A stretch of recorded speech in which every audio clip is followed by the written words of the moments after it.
మీరు ఎప్పుడైనా యానకిస్ట్ అనే వర్డ్ విన్నారా? అంటే దీని అర్థం a person who believes that laws and governments are not necessary, or a person who believes in or tries to bring about a state of lawlessness అని.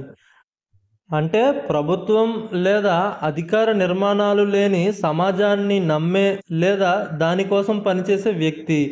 అంటే ఇది సాధారణంగా క్రమబద్ధమైన పాలన, చట్టాలు లేదా అధికార సంస్థలను వ్యతిరేకించే వ్యక్తిని సూచిస్తుంది ఈ అనకిస్ట్ అనే వర్డ్.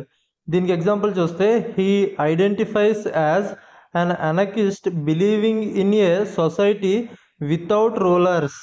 అంటే అతను పాలకులు లేని సమాజాన్ని నమ్ముతూ అరాచకవాదిగా గుర్తించబడుతున్నాడు అని అర్థం. వీడియో నచ్చితే లైక్ చేయండి, వీలైతే ఛానల్ సబ్స్క్రైబ్ చేసుకోండి. Thanks for watching.